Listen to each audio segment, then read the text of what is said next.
Hey guys, this is the second pint of my Hornendal Kvite Black IPA. So that's it. That's a pretty good looking beer. That's the first pint had a terrible head on it, but anyway,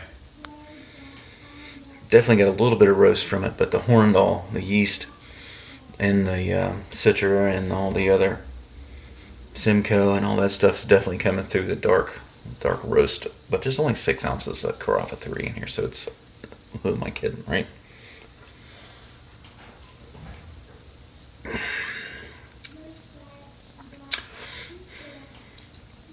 It's got a little bit of like dark beer kind of flavor to it. The roast is there, but it's good. It's good. I don't know if it's my favorite beer, but it's not super dark. I still got some hops and stuff floating in it. But anyway, no, it's good. It's fruity. It's dark. Yeah. Tonight's Tuesday night, so tomorrow is Homebrew Wednesday. All right. I got some stuff going on. Yeah, I've got that going on. I got some kimchi fermenting right now, and I've got a beer fermenting in here. Can't show you because I got freshly cleaned and sanitized kegs. But anyway, let's sit down. All right, so see, Saturday I made kimchi Saturday. So anyway, that's been going since Saturday Saturday afternoon. But anyway, I brewed a lager. As you can see, fermenting at about 55. Story behind the lager. Let's get to the story, right? So I'm watching. Let's see, what the hell was that show? Joe's Arcade, right? So I'm watching Joe's Arcade, and he's beer reviewer on the YouTubes. He's reviewing the Stone Metallica collab, right? So it's a Pilsner.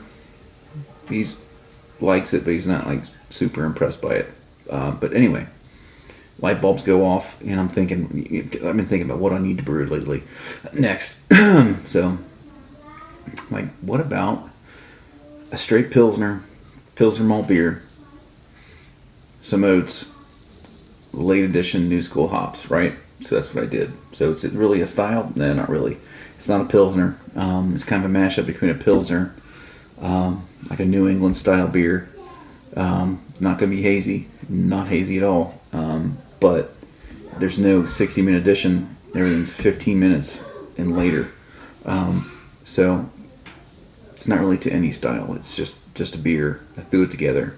I think it's going to be cool. I think it could be good. Could be bad. Could be crap. I don't know.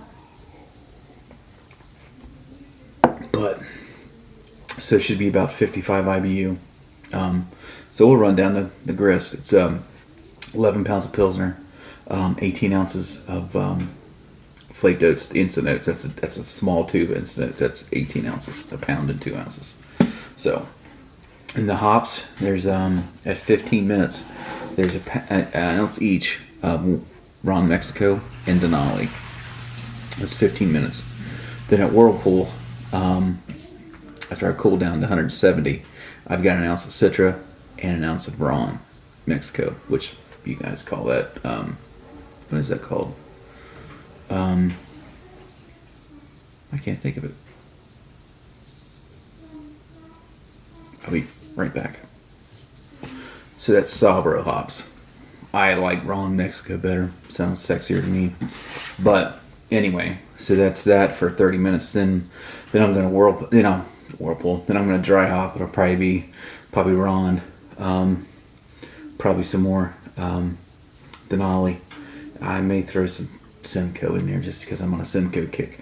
And that'll be it. Now I'm gonna do the fast lager technique. So probably come, say it's coming Thursday, Friday. I'll check the gravity.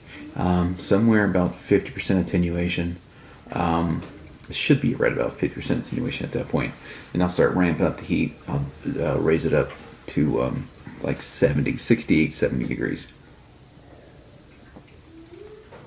Let it finish. Then I'll dry hop it, cold crash it, depending on the taste. Now, if it needs some time to finish up, I may let it go at 70 degrees or 68 degrees for 2 weeks. Then dry hop it, cold crash it. So anyway, that's that beer. I've got some video of me trying to do a closed transfer of this, and it fucking failed miserably. See, what had happened was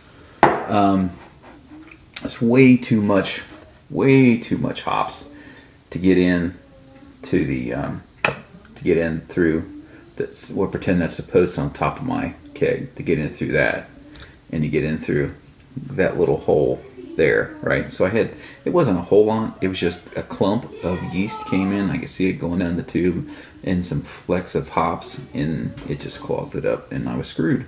It wouldn't go. So anyway, had to do away with that and just drain it from the bottom, like typically with those brew buckets. So that's in there, everything's good, everything's fine. I didn't wreck it, all that stuff. So that's in there. So yeah, I got that kegged Sunday. So this is the second pint I've pulled off of it. It's still got some settling to do, but it's pretty good beer.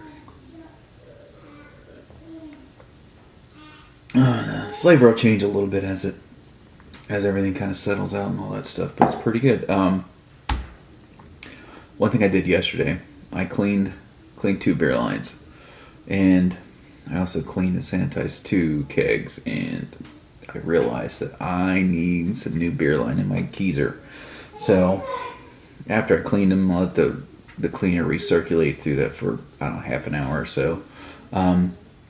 You can see it's staying in, but it's been about 3 years since I've replaced them.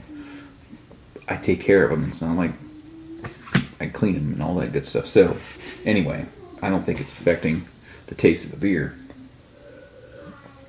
but it's just time. So I've got a new line coming. I'll have that from the Amazon tomorrow.